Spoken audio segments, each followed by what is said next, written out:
Este retraso por motivos técnicos. Reanudamos enseguida la segunda mesa, diálogo. Cuando usted pueda, señor decano, profesor Stiki, tiene usted la palabra para coordinar. Muchas gracias. Gracias, Silvani, por estar aquí. Soy Gustavo Stiki, soy profesor de ciencias y químico científico de la facultad desde hace unos meses. Soy doctor en química diagnóstica, así que soy una informática. Señoras y señores, estimados colegas, estimados estudiantes, es para mí un gran placer darles la bienvenida a esta conferencia sobre relaciones internacionales y desafíos energéticos, organizada en el marco de la Escuela de Verano, coorganizada por la Generalitat de Cataluña, la Universidad de Barcelona y la Universidad de Burgos.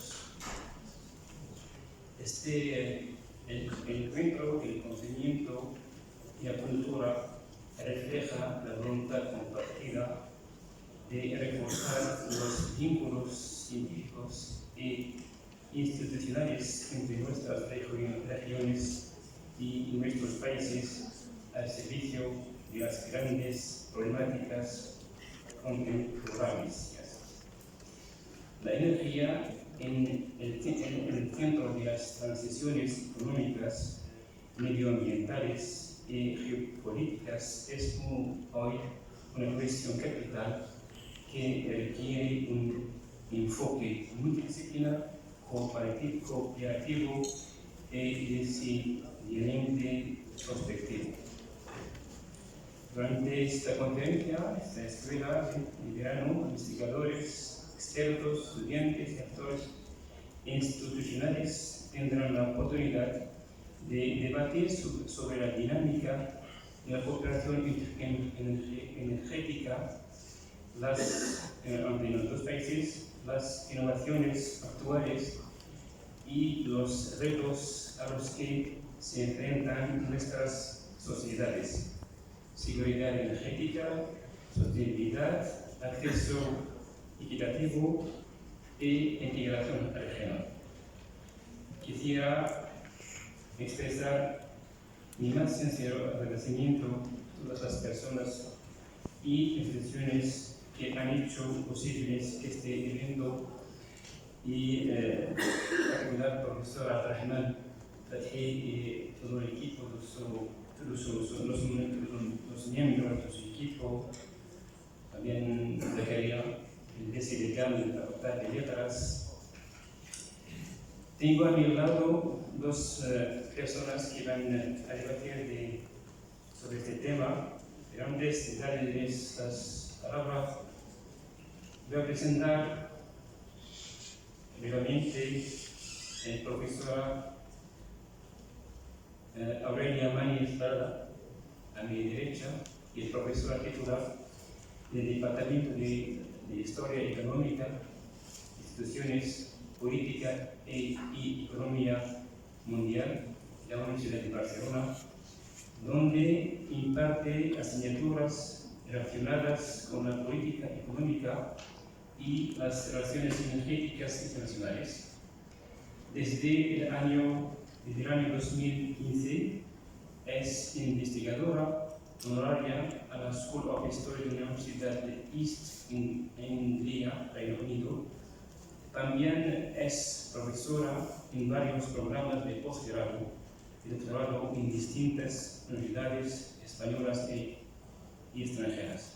Es miembro del Grupo de Geopolítica y Seguridad Energética del Real Instituto Elcano, de los grupos de investigación universitarios, Grupo de Análisis de la Transición Económica y Grupo de Estudio de las Sociedades Árabes y Musulmanes Contemporáneas de San Yomna. Y a mi izquierda Señor Hisham Idrissi es licenciado en Ciencias Económicas y Gestión de Empresas por la Universidad de Mexico. Actualmente es gerente de la empresa PHDVT Energy, con sede en Tetuán, especializada en soluciones sostenibles.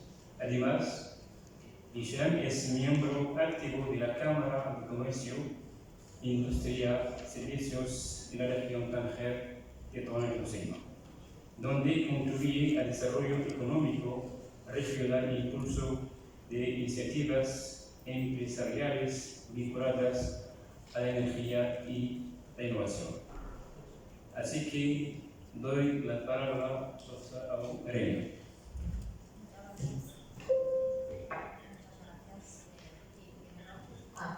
Muchas gracias.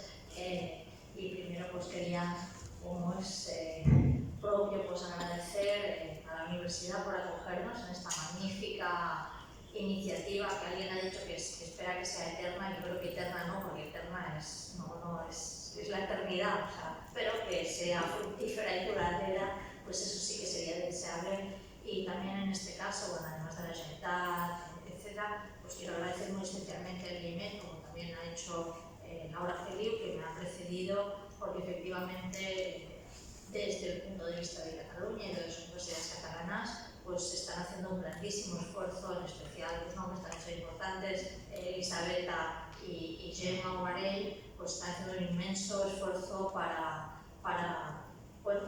que esta temática no solo traspúe y vaya a través de las universidades catalanas, sino que además tengamos cooperación, en este caso con Marruecos. Yo creo que es una iniciativa excelente. Dicho esto, como sé que vamos muy justos de tiempo, había preparado una presentación más larga, espero ser capaz de reducirla un poco más, también así damos más tiempo al debate, que al fin y al cabo creo que es lo más interesante. Intentaré ser un poco más breve de la media hora que se me había asignado. Y me ha ido muy bien, en cualquier caso me hubiera ido bien, pero que me precediera Laura Feliu, porque me ha abierto la vía para lo que un poco creo que voy a hacer yo aquí. Ella ha empezado hablando de Wallerstein, de la ideología, de las dinámicas bilaterales que marcan la posición en la jerarquía global. Bueno, en realidad lo que yo pretendía hacer y lo que espero hacer con mi sesión es un poco, va en la misma línea, ¿no? Va en la misma línea, en parte porque también partimos en ese sentido probablemente de un enfoque común, aunque yo sea economista, porque lo que yo pretendía hacer hoy aquí es, sabiendo también lo que la otra, mi contraparte, digamos, pues enmarcar todo el proceso de transición energética y especialmente del posicionamiento de Marruecos y del norte de África, la transición energética, en las relaciones energéticas globales. Un poco para plantear que al fin y al cabo Marruecos, como todos, es decir, como España será, como se tendrá la posición que le corresponda un poco en esa división internacional de las relaciones energéticas, ¿no? Para ello voy a hacer me voy a remontar históricamente, pero no se preocupen que no me extendré mucho, pero bueno, pues para comentar un par de cuestiones saltaré a otras que tenía previstas, pero me parece importante empezar pues, también en el siglo XIX. Vamos a empezar por Gibbons. Bueno, yo casi siempre empiezo por aquí, cuando cuento estas cuestiones, porque Gibbons, yo no sé si hay economistas aquí, Gibbons es conocido por ser uno de los padres, digamos, de la economía marginalista moderna, pero lo importante de él aquí no es esto, sino que era un escritor, era un economista británico en el momento de la Revolución Industrial, por tanto, en el momento del gran peso del Imperio Británico, del poder británico, escribió un libro que se llama La cuestión del carbón. En ese libro traigo un par de tres citas.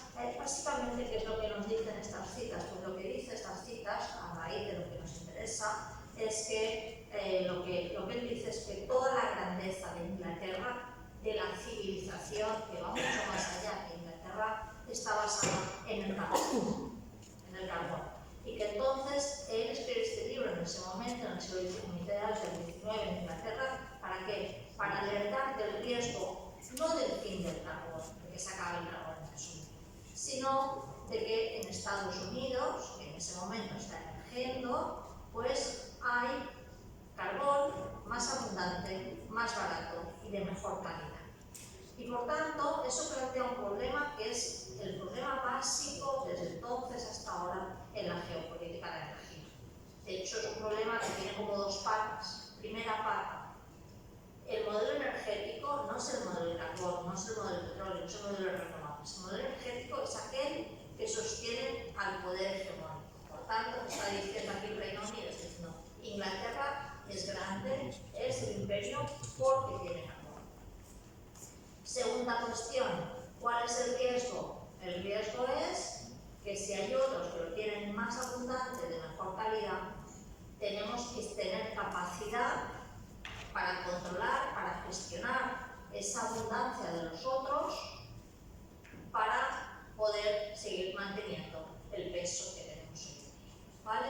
Y eso es básicamente lo que se deduce de las dos primeras frases. La tercera frase lo que nos viene a decir, y lo tomaré al final, porque ese es el gran problema geopolíticamente hablando, o ha sido el gran problema geopolíticamente hablando de las renovables, es que dice, bueno, podríamos prescindir del carbón, ¿vale? Y dice, es cierto que hay otras fuentes de energía motriz, como son los vientos, el sol, las mareas, pero ¿cuál es el problema de ellos? Que estos son comunes a todo el mundo.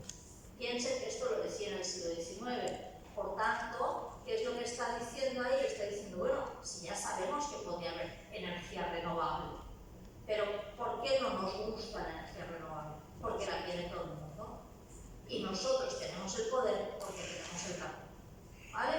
Entonces, esa idea, que es un control, un modelo energético basado en una fuente energética que está en un territorio, que podemos controlar y que podemos hacer que tenga un precio a nuestro favor, cuando llega el momento de las renovables, o el planteamiento de que podría haber renovables, eso genera un problema. ¿Por qué? Porque las tiene todo el mundo y porque el sol y el aire no tienen precio porque no las podemos coger, no las podemos vender, no hay propiedad privada sobre el precio del aire y por tanto ese problema desaparece.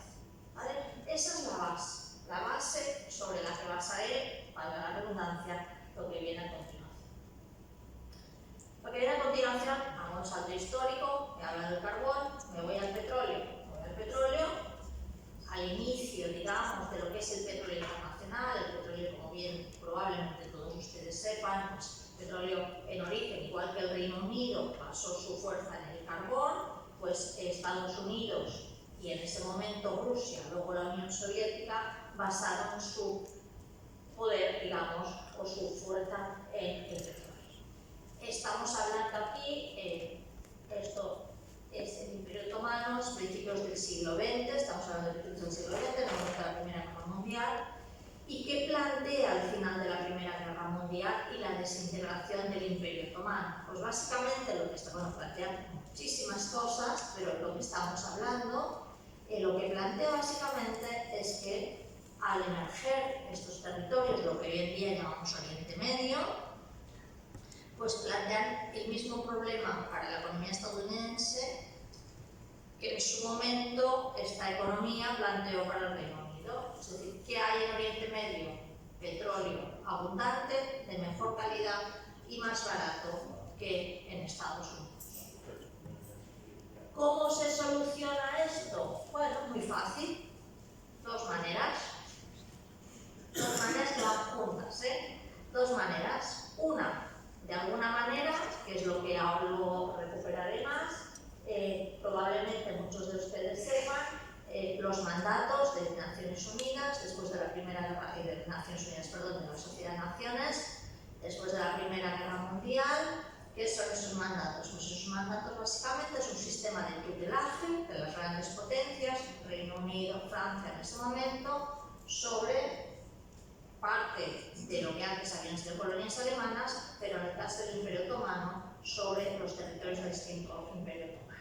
Ese sistema de tutelaje, que tiene muchos matices, que no tengo obviamente tiempo aquí, pero si luego quieren lo podemos hablar en el debate, para lo que aquí interesa, que parte de esa idea de por qué tenemos que tutelar esos territorios? Pues porque son atrasados y porque no hay progreso y por tanto nosotros les vamos a llevar el progreso. ¿Cómo se lleva este progreso? Pues en el caso del crédito humano, a través de lo que tenemos aquí, es decir, la inversión extranjera, las compañías petroleras internacionales. Compañías petroleras internacionales que además se pueden instalar ahí porque se considera, veremos a la siguiente cuestión, que como esos territorios están atrasados, son vacíos en el sentido de que no son productivos como sobre todo digamos, el capitalismo anglosajón acaba entendiendo lo que es el productivo, pues de alguna manera eso es terreno abonado para esas empresas internacionales. ¿Para qué sirven estas empresas internacionales? Pues básicamente sirven para controlar que esa producción abundante de mejor calidad y más barata no salga de forma desordenada al mercado internacional. ¿Qué quiere decir eso? Pues que los flujos vayan donde tienen que ir, que al precio que tienen que ir. ¿Para qué? Para no cuestionar lo que es en ese momento es la economía que se va a convertir en la economía hegemónica, que es Estados Unidos, y por tanto, digamos, que puedan compensar el petróleo. Dicho de otra manera, ¿qué hacen estas compañías que probablemente les suene el nombre, que son las 7 hermanas, Exxon, Texaco, etc.? Extraen el petróleo intermedio, lo venden a quien lo quieren vender, donde ponen los oleoductos y no a otros, y con un precio que en ese momento es superior al precio al que Estados Unidos está utilizando ese petróleo. Es decir, pues un precio hace como si todo el petróleo de Oriente Medio saliera del Golfo de México y fuera hacia Europa. Bueno, esto, el tecnicismo aquí no es tan importante. ¿Qué es lo importante? Lo importante es la geopolítica del petróleo en Oriente Medio se articula ¿para qué? Para asegurar que ese petróleo abundante no sale de forma desordenada en el mercado y se utiliza y favorece a quien tiene que favorecer, ¿vale? Y eso es lo que ocurre en ese momento, basado, digamos, uno, en la capacidad de control y dos, en una narrativa que dice, bueno, es que total estos países son atrasados y esto estamos llevando el progreso. Esa narrativa les sonará muy bien, es lo que luego es el orientalismo. Bueno, siempre ha sido el orientalismo, pero se ha llamado, posteriormente el orientalismo. Orientalismo que básicamente viene a decir que esos territorios son territorios vacíos, que por tanto los que viven allí pues no lo saben explotar o no lo saben explotar adecuadamente y que de alguna manera el progreso, digamos, esta idea más kantiana, como queramos. Hoy traigo un ejemplo de Argelia, ¿no? Pues en Moses Kandelstam, padre de Valéry Kandelstam, que dice, bueno, pues el petróleo de Argelia, esos pobres no lo saben utilizar, nosotros sí que lo sabemos utilizar productivamente, ¿no? Entonces, esa es una constante desde entonces hasta hoy en día, ¿vale? Y ahora pasaré a un salto muy grande, pero estas son las dos ideas que quería que quedaran fijadas para luego entrar en el caso de las renovables. Si quieren luego, todo esto nos lo saltamos, si quieren luego ya hablaremos, podía haber hecho el papel de la OPEP, pero la idea es la misma, ¿vale? Vamos a las renovables, que es lo que creo que les interesa más a todos ustedes en este momento. Bueno, las renovables, en relación a lo que acabamos de plantear, le he dicho, bueno, ¿cuál es el problema de las renovables? Que no nos interesan porque las tiene todo el mundo. Como las tiene todo el mundo, pues no nos interesa. Y esa es la diferencia fundamental cuando hablamos de un modelo energético definiéndolo por sus fuentes, es decir, por el petróleo, por el carbón, por el uranio, por las renovables. Estamos simplemente diciendo que son unas fuentes energéticas que generan energía que es útil para los humanos y que eso genera unas determinadas relaciones, ¿vale? Entonces, claro, detrás de esto, lo que yo he intentado presentar hasta ahora es que en el caso del modelo fósil, ya sea el carbón, ya sea el petróleo, no solo es cómo transformamos la energía, sino que ese modelo energético sustenta todo un poder hegemónico que un poco va en ese orden de jerarquías que tenemos en el mundo. Hasta ahora, pues Oriente Medio y el norte de África, en la parte de energía fósil, han quedado subordinados como exportadores, pero sin mayor capacidad de decisión. Ahora no, si quieren luego comentamos lo de la OPEP, yo considero que no tienen tanta capacidad de decisión porque forman parte de este sistema. Las renovables, claro, ¿qué ocurre ahí? No hay a priori posibilidad de control ni territorial, ni del precio ni de las cantidades. ¿Por qué? Pues porque el sol y el aire, básicamente, pues no se pueden, ni se pueden captar, ni que yo me caiga rayo el sol a mí impide que ella tenga sol, por tanto, de alguna manera. Y ese es el gran tema que plantearon en origen las renovables. Claro, ¿qué ha ocurrido? Esto ha ocurrido que podríamos tener una geopolítica de energía totalmente distinta. ¿Qué quiere decir esto? Querría decir que aquí viene el debate entre soberanía, dependencia, subordinación, etc. Podríamos tener, visto que en todos los territorios del mundo, en una combinación u otra, hay sol, hay aire, hay agua, hay bosques, en distintas combinaciones, pues en realidad todos los territorios podrían tener su modelo más o menos autónomo y soberano de energía. ¿Qué es lo que estamos viendo? No es exactamente esto lo que estamos viendo, ¿vale? Lo que estamos viendo es algo distinto. Esta gráfica me parece que se ve muy mal, no sé si la proyección se ve muy mal, no sé por qué, pero bueno. Aquí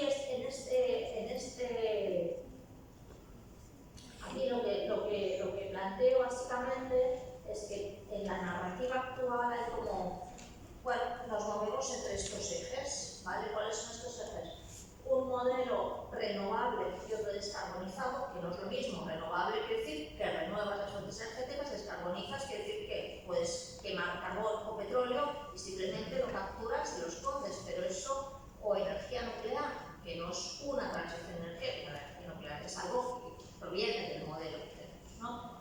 Y luego hay la posibilidad de tenerlo descentralizado, es decir, más producción local en red. El caso que yo siempre cito, el que está allá arriba, es el caso alemán, es el caso que hasta ahora más éxito ha tenido en términos de descentralización y producción propia de energía, y el caso extremo, que es un modelo centralizado, ¿vale? En lo que aquí nos atañe, y aquí es donde luego podemos a lo mejor discutir, porque puede que no estemos de acuerdo, pero mi visión desde España de lo que está ocurriendo es que buena parte de lo que está ocurriendo en Marruecos, en norte de África, es esta idea de estos modelos renovables extremadamente centralizados, ¿vale? He puesto el gráfico, es una pena que no se vea. Eso es un mapa, este es un mapa que no sé si lo conocen. Esto es de IRENA. IRENA es la Agencia Internacional de Energías Renovables, y esto es un mapa, tenía un informe que era la geopolítica del hidrógeno. Bueno, una cosa que es curiosa es que ya están dibujando el mapa, y en ese mapa ya hay países que son exportadores y países que son importadores. Y bueno, dices, pero el hidrógeno es algo que producimos, no es una fuente energética.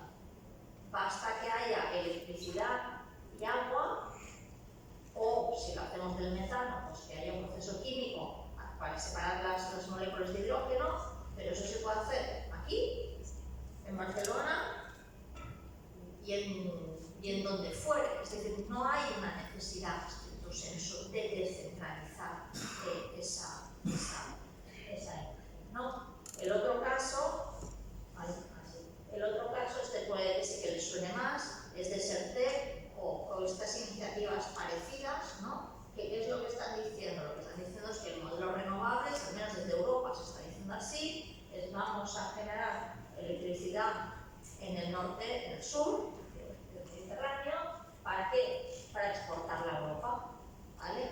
Y aquí no se ve, bueno, como es igual, pero cuando se justifica este proyecto que es Desertec, gracias, bueno, básicamente lo que viene a decir esta frase, ya lo digo, es lo mismo que a principios del siglo XX se decía. Como el desierto está vacío y es improductivo, lo vamos a convertir en productivo generando electricidad, ¿vale? Por tanto, la primera cuestión es, uno, se está haciendo algo que no necesariamente se tendría tendría que hacer.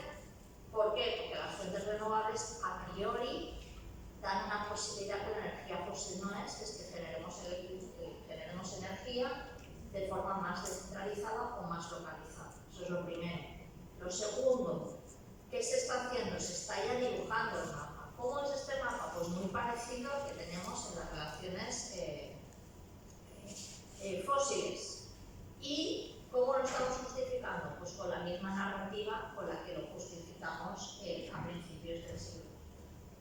Esta foto a mí me encanta, bueno, me encanta, me fue horrible, pero me encanta, sobre todo aquí, pues esta es una foto de uno de los proyectos del Roadmap 2050 de la European Climate Foundation, que tenía un diseño gráfico maravilloso, y bueno, al final decían, pues no pasa nada. Y claro, ves esta foto y dices, no me lo puedo creer. No me lo puedo creer. ¿En qué sentido? No puede ser que a finales del siglo XX, que es cuando se hizo esto, a principios del XXI, no, a principios del XXI ya, estemos diciendo que el futuro, claro, si uno mira esta imagen gráfica, pues si una imagen vale más que 1000 palabras, este es el caso. Estamos diciendo, juntamos Francia con el desierto, las placas solares, los caminos de la Torre Eiffel y el Autobús. Dices, bueno, ¿qué estamos haciendo? Estamos haciendo efectivamente en la narrativa probablemente lo mismo que estamos haciendo, ¿no? Entonces, aquí es donde quiero plantear algunos de los proyectos, no solo de Marruecos, pero que para pensarlos en el debate, y aquí lo dejaré abierto, ¿no? Pues este es el acuerdo que se firmó en 2023 entre Túnez, la Unión Europea, Alemania e Italia. ¿Para qué? Para exportar electricidad desde Túnez.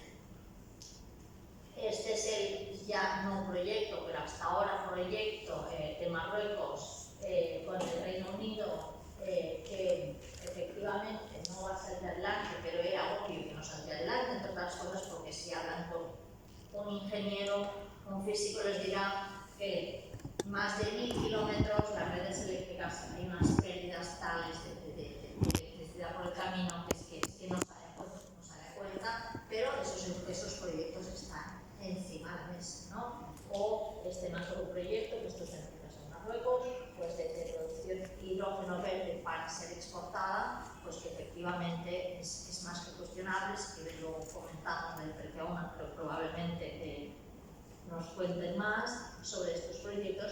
Entonces, un poco lo que aquí se está cuestionando es, bueno, pues cómo planteamos esa transición, como Norte de África, en este caso especialmente Marruecos, que es uno de los que se ha posicionado como líder ante esta situación, pues cómo nos estamos posicionando frente a esta transición energética. Y aquí lo que yo digo, y esta es mi cosecha, digamos, pues también un poco lo que quería traer aquí es diciendo, las relaciones de poder son las que son, las jerarquías, nos situamos donde nos situamos, pero no necesariamente tiene que haber ser productor de energía para exportar, cuando además las necesidades energéticas del país y de la economía son inmensas, ¿no? Entonces, un poco eso es lo que yo quería plantear aquí para que lo habláramos, para que lo comentáramos. Y bueno, pues básicamente en esta hipotética transición, a día de hoy, con lo que yo he planteado, pues efectivamente lo que planteo es que hay una misma idea de la geopolítica de energía y territorios productores, aunque no sean, pero están las infraestructuras, que es un proxy. Estamos hablando de esta producción de hidrógeno gris azul, en algunos casos, o verde, otros para exportar. Se está hablando otra vez de esos territorios vacíos, los desiertos, que son perfectos para infraestructuras renovables destinadas a la exportación. Esto a su vez está generando nuevos conflictos regionales porque genera competitividades no necesarias, es decir, no quiero entrar aquí, que sé que es un tema conflictivo, pero pues si Argelia tiene petróleo y gas y no lo tiene Marruecos, por tanto ahí ese conflicto por eso no va a ser. Pero si los dos se pueden posicionar como productores, exportadores de renovables, estamos abriendo también la puerta a nuevas formas de conflictos o de competencias o de cooperación, también podría ser. Y luego, bueno, entre otras cosas, pues efectivamente para los países, en este caso del petróleo, gas, pues efectivamente hay una pérdida de peso relativo y podría ser que fuera una fractura de la región MENA, pero como ya no he hablado de la OPEP, esto lo dejamos porque estaba preparado para ese tema. Nada más, muchas gracias. Bueno, sí.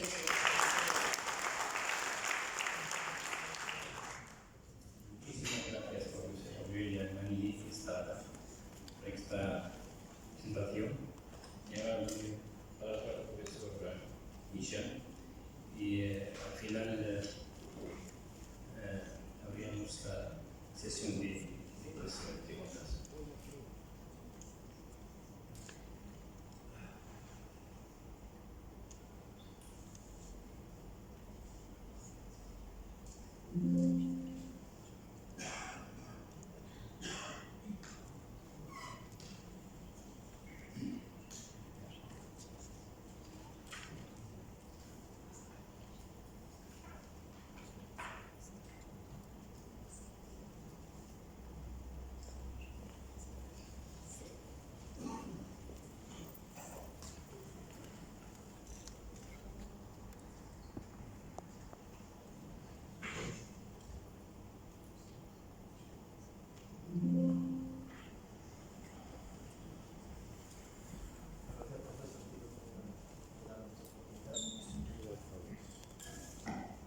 Buenos días a todos.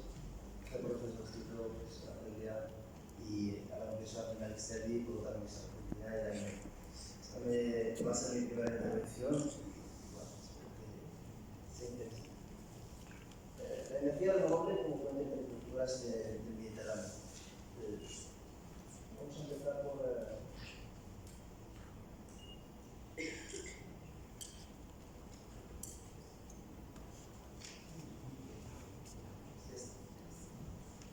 como índice. Como no tenemos mucho tiempo, voy a también arreglar un poco como ha dicho la profesora Amelia. Va a haber una presentación por el Mediterráneo, algunas estadísticas, transición, revolución y empezaremos con las sesión de preguntas. Como también la profesora ya también me basa un poco en el informe de 2025-2024. Hay una frase que a mí me ha gustado bastante, que es dependiendo de la extracción de Andalucía, la región mediterránea tiene todo lo que es necesario para liderar una transición energética. Recursos naturales.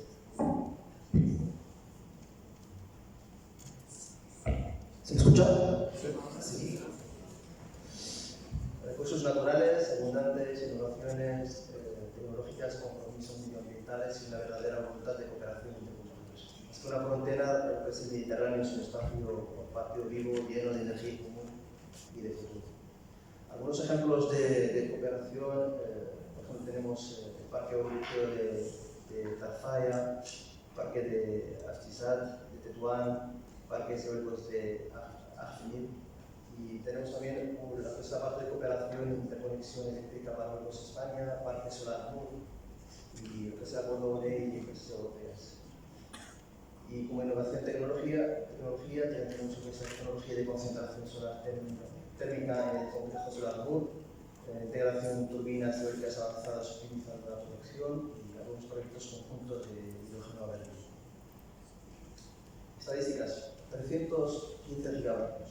Esto es lo que la capacidad de producción de energías renovables en la región mediterránea.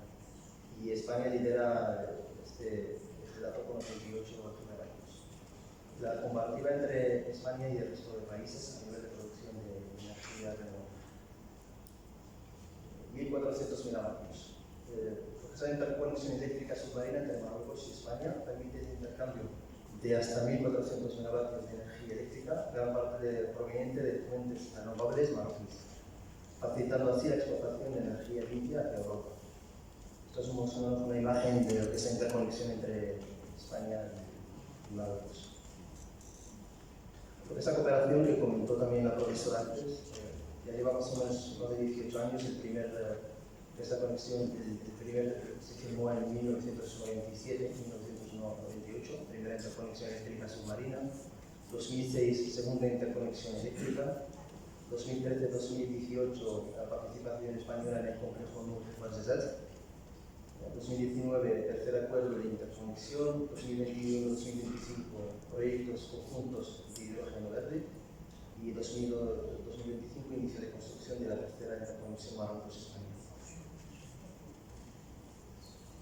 Transición. Motivos para la transición. Cambio climático y urgencia ambiental. El Mediterráneo está en primera línea de cambio climático. Solo la energía limpia, a mi parecer, puede frenar seguridad energética compartida. Marruecos, con su enorme potencial solar y eólico, y Europa, buscando diversificar, cooperan para garantizar una seguridad energética limpia, estable y compartida. Oportunidades económicas y empleo verde. La energía renovable crea empleo, atrae inversión, permite a Europa energía limpia y barata, y la alianza estratégicas entre continentes. La transición energética de África y Europa hacia el Mediterráneo, un puente clave de innovación y sostenible. Como esta palabra Mediterráneo, que el origen del nombre es una tierra entre continentes. Y he preparado un pequeño vídeo para que podáis ver.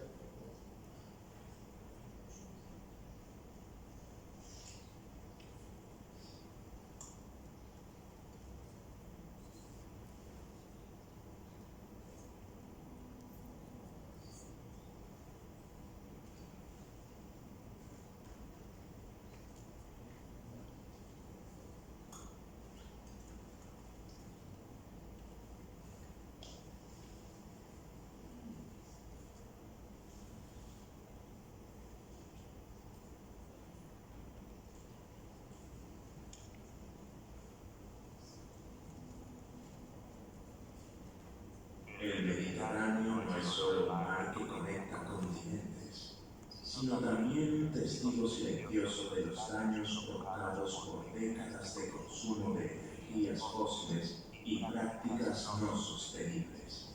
La contaminación, el cambio climático y la explotación irresponsable han afectado sus costas, sus aguas y su clima único.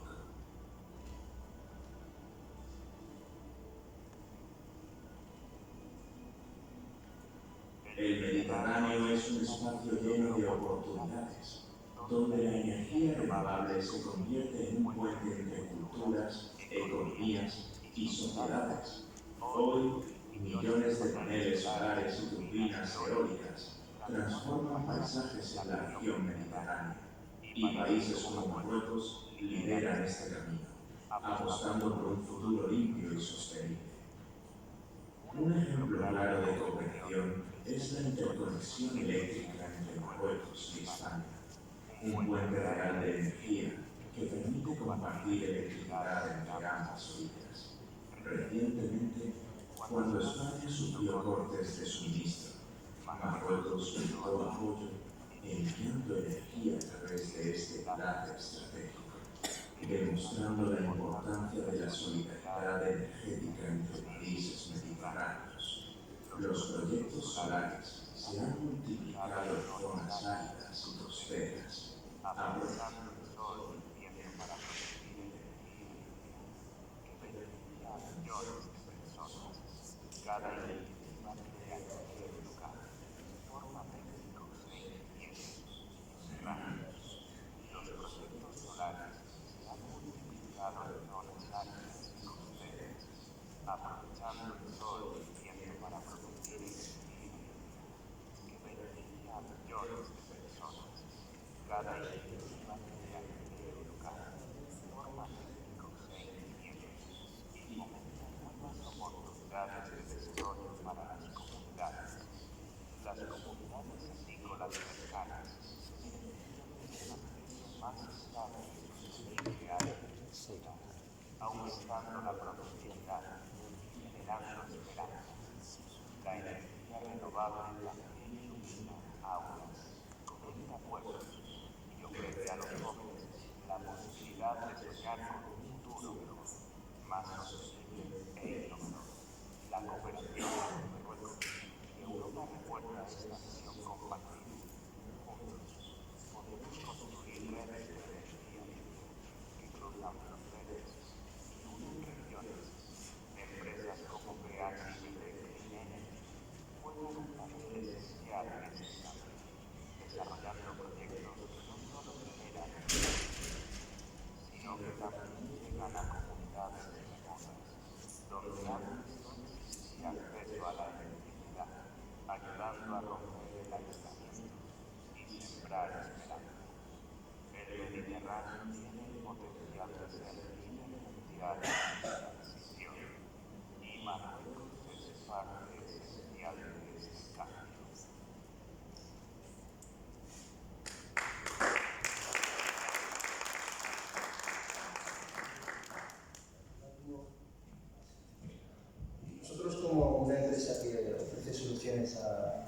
distintos tipos de clientes. También nos hemos enfocado más en lo que es la parte de energía renovable. Lo que nosotros observamos es que si no actuamos sobre algunos proyectos locales, suelen tener muy difícil lo que es el acceso a lo que es la luz y intentamos llevar lo que es electricidad a aldeas aisladas y intentamos también formar jóvenes un poco más para que puedan operar y tener apertura en este negocio. Nosotros ofrecemos soluciones en el sentido de instalaciones completas, sistemas off-grid. Off-grid son los que no tienen acceso a lo que es la red local marroquí de electricidad. Hacemos auditorías energéticas, sistemas de almacenamiento y monitoreo.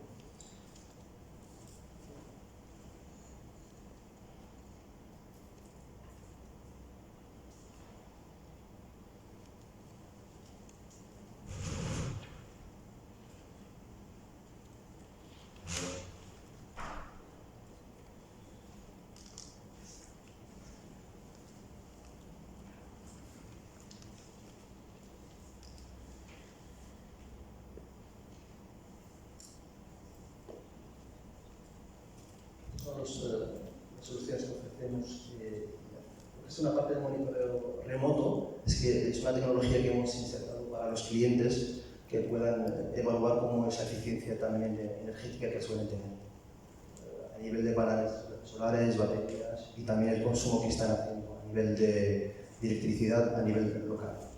Eso se puede hacer a distancia y también cuando hay alguna incidencia también podemos ver dónde reside. Entonces, nosotros lo que enfocamos en trabajar son las comunidades aisladas, haciendo microredes solares comunitarias, sistemas solares aislados con grid, como decíamos, energía solar para servicios básicos y capacitación local y empleo. Y también valor social y medioambiental añadido. Gracias.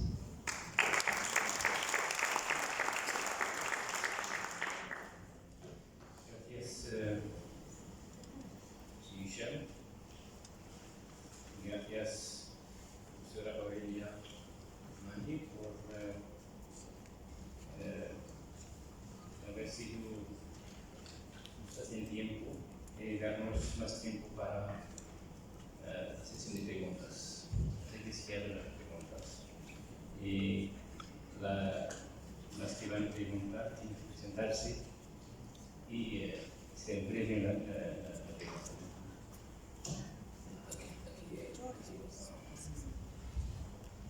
Gracias, señor Varela, del Instituto Mediterráneo de Barcelona.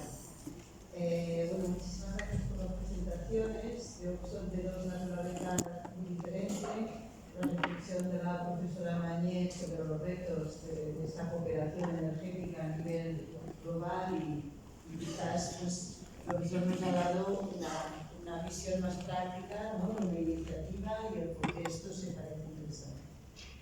Bueno, y ahí yo veo la cuestión a hacerles a los dos, ¿no?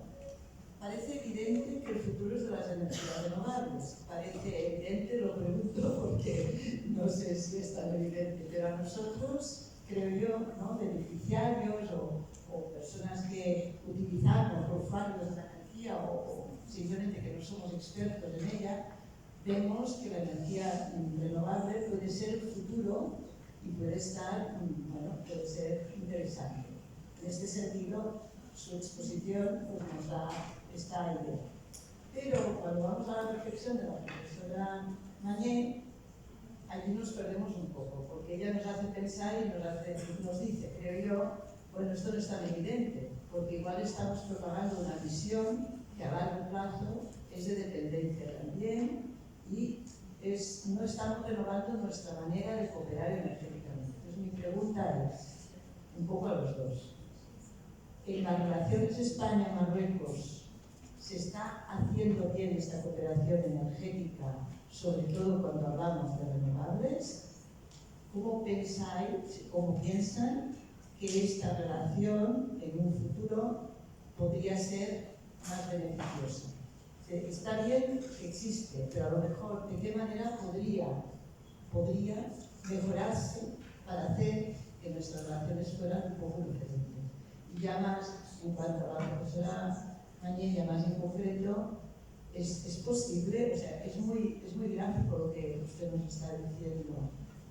¿Es posible que nos estemos equivocando en cuanto a nuestras relaciones España-Marruecos a priorizar este tipo de relación energética? Pero igual no tenemos mucho margen para escoger. Claro. Gracias, profesor. Sí.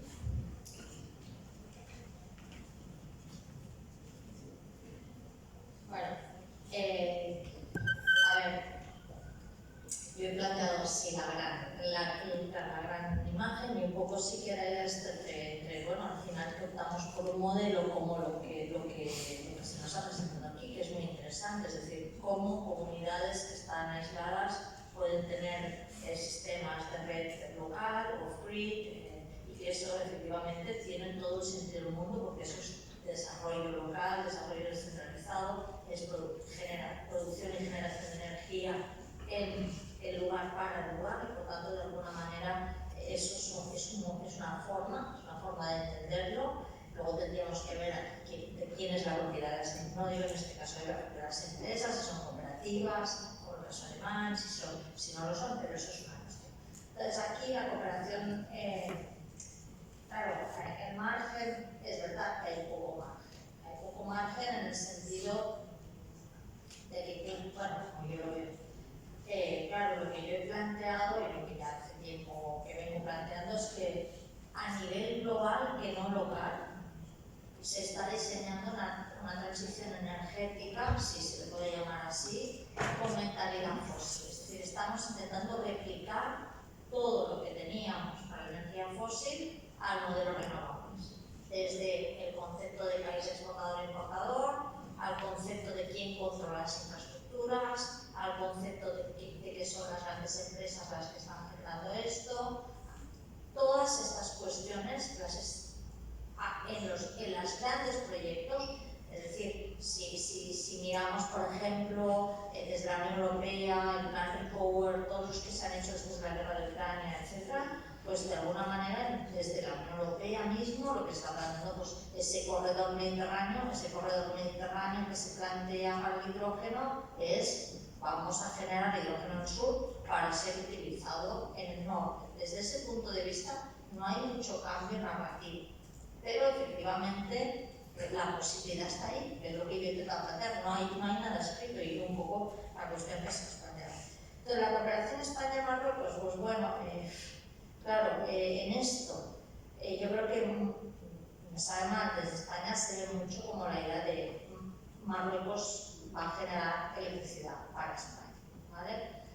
También es cierto que como tampoco hay determinismo, no tiene por qué haber determinismo, al final todos sabemos que la creación de infraestructuras comunes es una de las bases para la creación de espacios políticos comunes. Yo siempre a mis alumnos les digo, ¿cómo se crea la Comunidad Económica Europea? ¿Qué es lo primero que creamos? Creamos una cosa que se llama la CECA. La CECA, que es la Comunidad del Acero y el Carbón, y la siguiente es Euratom, que es energética, y eso es una parte de un espacio común. Por tanto, también un poco pensando cómo esto pues puede evolucionar. Pero claro, ahí hay una necesidad de una gobernanza común, de una voluntad común y de una voluntad de crear un espacio común. Si no hay voluntad política, no hay. Como antes decía, las relaciones internacionales entre las personas, las relaciones energéticas también se hacen con las personas, ¿no? Claro, ahora, y solo paréntesis y corto, pues con lo del apagón en España, ¿no? Como el vídeo salía, ¿no?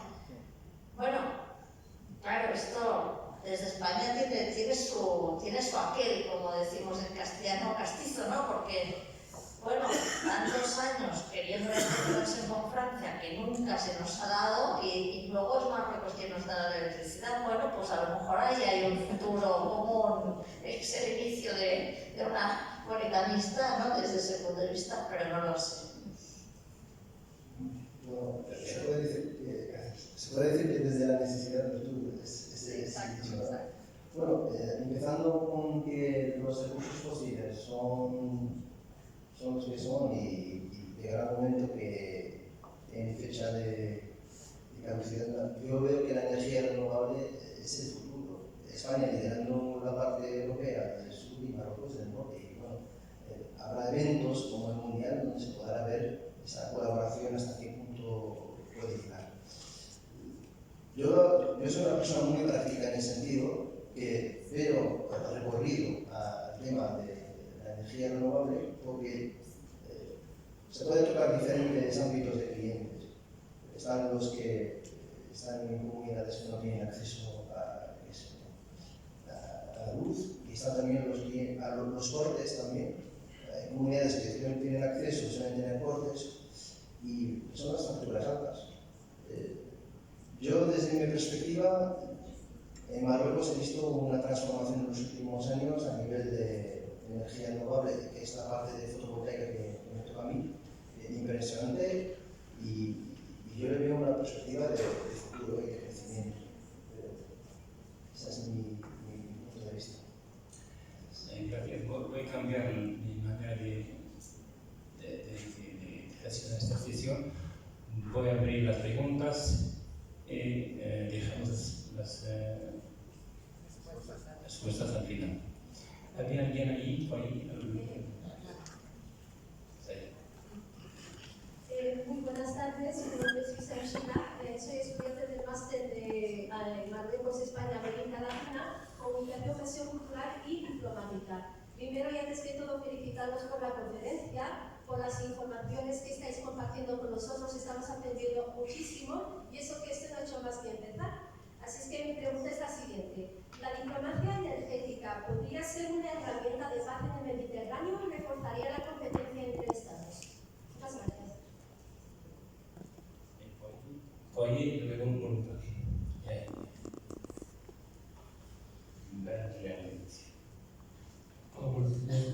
Diputada Michel, os felicito por la presentación por el vídeo.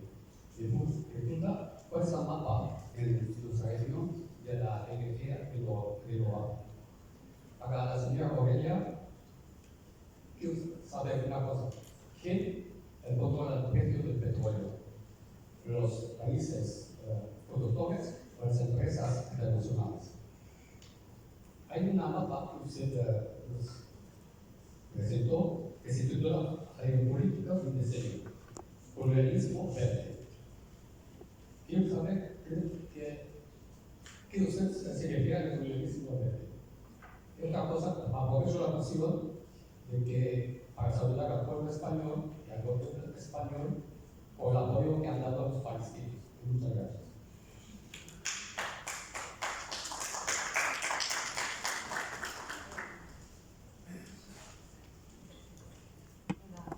Buenos días, muchísimas gracias por la... buenos días, muchísimas gracias a los profesores por su intervención, ha sido interesante. Nadie puede ignorar la importancia de la energía renovable. Es que reduce la dependencia a los combustibles fósiles. Indirectamente, la dependencia a los países que tienen monopolio del combustible fósil. Mi pregunta es, si se implanta, entre Marruecos y España, hacer un acuerdo sobre la energía, ¿sí? No habrá empresas, por ejemplo, que van es decir, que el concepto va a ser lo mismo. Los que van a coger las empresas van a ser empresas importantes que van a hacer lo mismo, digamos, el monopolio de las energías. Entonces, el ciudadano ¿en qué va a beneficiar? Esta es mi pregunta. Otro problema que hay es el coste de las energías, esto es al señor Michel, el coste de la energía, el coste de la infraestructura de la energía renovables, que normalmente yo veo, no soy una técnica ni sé nada de eso, pero me parece que normalmente las infraestructuras cuestan muchísimo.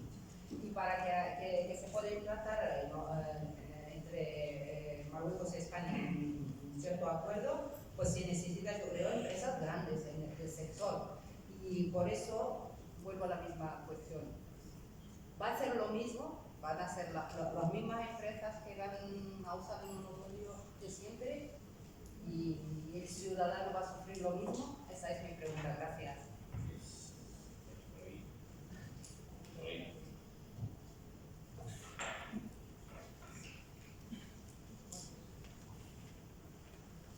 Muy buenos días, muchísimas gracias por su intervención. Es que al fin y al cabo, a diferencia del petróleo, que bastaba con extraer las energías verdes requieren tecnología, infraestructuras digitales y redes internacionales. Y claro, no todos los países van a ser capaces de conseguir estas redes. ¿Podrían países justamente como Marruecos controlar su propia transición energética o dependerán de préstamos, empresas y decisiones tecnológicas tomadas por otros países más grandes? Que como usted mismo dijo que al fin y al cabo para España Marruecos serviría para generar electricidad para España. Y la pregunta sería, ¿Marruecos podría llegar a independizarse de esto y generarla para sí misma? Muchas gracias. Gracias. ¿Hay una pregunta por ahí? Sí, Abdurrahman, ¿cuánto tiempo nos queda? Yo creo que tenemos que ir finalizando, respondiendo y ya para emplazarnos esta mañana y continuar con el diálogo y el interés. Pero usted manda, usted es el moderador. Claro, está bien.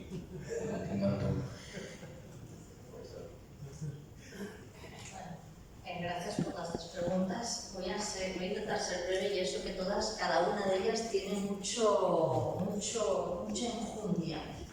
¿Quién controla el precio del petróleo? Pues a ver, ¿quién controla el precio del petróleo? No son los países productores en sí mismos, es decir, yo siempre, por ejemplo, cuento a mis alumnos cómo es el precio internacional. El precio internacional del petróleo es el precio Brent. ¿Qué es Brent? ¿Alguien sabe lo que es Brent? De Holanda, ¿no? Un barril, pero ¿de dónde? De crudo. Brent es un lugar que está en el Mar del Norte, ¿vale? Entonces, el precio internacional del petróleo lo marcamos en un mercado que es el Mar del Norte. Por tanto, eso ya nos da la orientación de que los países productores de petróleo, especialmente la OPEP, no digo que no tengan ninguna influencia, eso tampoco sería justo decirlo, pero no son los que están marcando ese precio.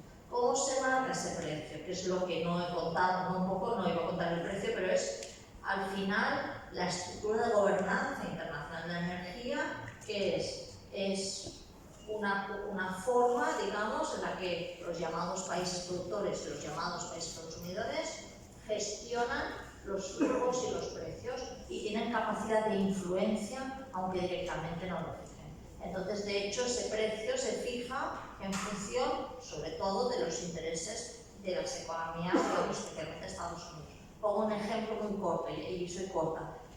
Si sube mucho el precio del petróleo, a la economía estadounidense le afecta muy poco. A Japón lo hunde, ¿vale? Solo para decir esto. Segundo, que tiene que ver con la cuestión de las infraestructuras, la pregunta de los... colonialismo verde. Bueno, colonialismo verde, básicamente, para ser muy corto, es un modelo energético renovable que está basado en la misma ideología, la misma geopolítica, las mismas relaciones de poder que el modelo fósil y que además, cada vez más, que este es un tema que no vamos a tener tiempo a hablar, se basa o bien en infraestructuras que conectan para la exportación exclusivamente y por tanto son enclaves, o bien en todos los minerales críticos y raros y por tanto son igual de extractivistas que el modelo fósil, por hacer la historia corta. Efectivamente, el coste de las renovables, ese es un gran tema, pero es un gran tema del que no deberíamos hablar. ¿En qué sentido? En el sentido de el coste de las fuentes renovables es cero. Es el coste de las infraestructuras, ¿de acuerdo?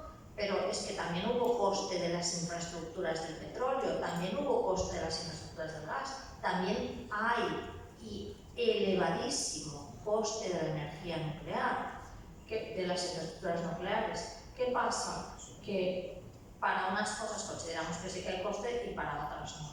Y como no es comparable, porque no es comparable por definición, es decir, no puedes comparar cuánto te cuesta una placa solar hoy a cuánto costó extraer el petróleo del Oriente Medio, por no decir las guerras, los gastos de seguridad, el trazado de las fronteras. Entonces, como no lo puedes comparar, lo mejor es no hablar, ¿vale? Pero ya sé que eso no es, pero de alguna manera es, y siempre cuando hablamos de transición energética, hablamos de cambio profundo del sistema energético y de relaciones de poder y económicas aparejadas a este modelo. Y una transición nunca se ha hecho por el precio, ni por el coste, ¿vale? Otra cosa es cuánto pagamos los consumidores finales, es otro tema, pero no se debería hacer por eso. Entonces, la última pregunta muy breve, la tecnología, infraestructuras digitales, independencia. Bueno, a ver, claro, depende de lo que queramos hacer. Es decir, electricidad renovable desde el siglo XIX la sabemos producir. No hace falta mucha tecnología, hace falta algo que mueva una turbina y ya está. Desde el agua a una central nuclear. El único cambio importante son las placas, las fotovoltaicas, que no las otras, porque las otras al final es vapor que mueve una turbina. Ahí no hay tecnología, no hay mucho secreto, ¿vale? Cables, bueno, pues el cableado depende. ¿Dónde está el problema de la tecnología? El problema de la tecnología está en la larga distancia. Eso es verdad que no está resuelto. Y entonces, la digitalización pues es pareja a la digitalización de toda la sociedad.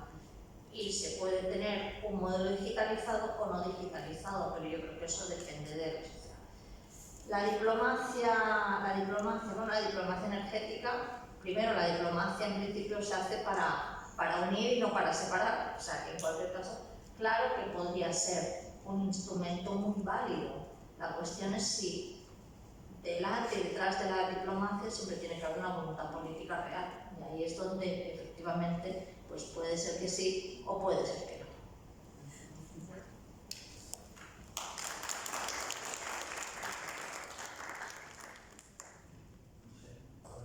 Voy resumiendo algunas respuestas a las preguntas que se me han planteado. Empiezo por la última que comentó la profesora Mení sobre la diplomacia energética. Yo puedo comentar, por ejemplo, una experiencia personal, que es que la necesidad del hombre astuto es, nosotros tenemos necesidad, buscamos soluciones, llegamos a acuerdos económicos y generamos. Por ejemplo, mi empresa que se dedica a este sector tiene un acuerdo de partenariado con una empresa española, lo cual eso al final, la parte tecnológica se comparte y se ofrece soluciones aquí, un poco encaminada.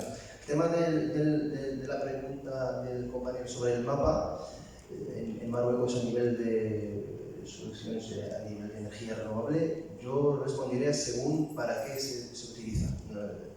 En el sur se utiliza bastante como generador de electricidad para comunidades, y en el norte y la parte agrícola para lo que necesitan, que no tienen acceso a lo que es la luz. Y comentó la pregunta sobre el coste de lo que es la solución de energía renovable. Nosotros siempre hacemos un estudio y ofrecemos soluciones al cliente en base, porque sí, tiene coste, pero hay presupuestos que pueden ir de 3.000 euros hasta 200.000 euros. Al final, las placas, las baterías,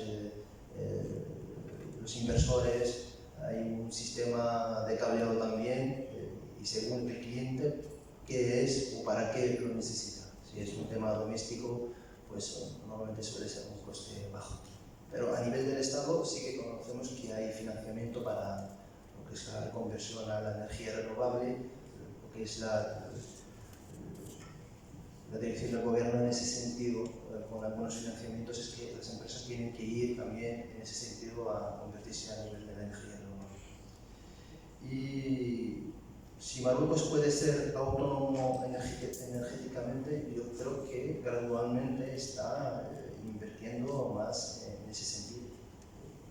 A nivel de recursos fósiles no tiene bastantes. Bueno, el ámbito solar a nivel de fotovoltaico sí que puede ofrecer ser más autónomos en ese sentido.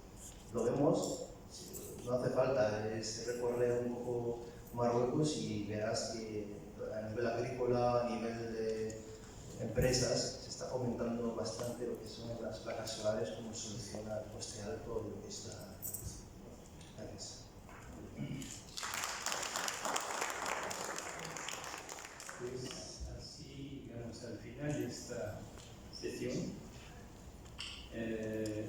Otra vez tengo que agradecer a la profesora Aurelia Magnier que por su intervención muy profunda, mucha reflexión sobre la gestión de la energía, en particular la gestión de la transición y sobre todo la energía renovable, y por Hisham, pues sobre todo su experiencia como empresario, con muchas técnicas y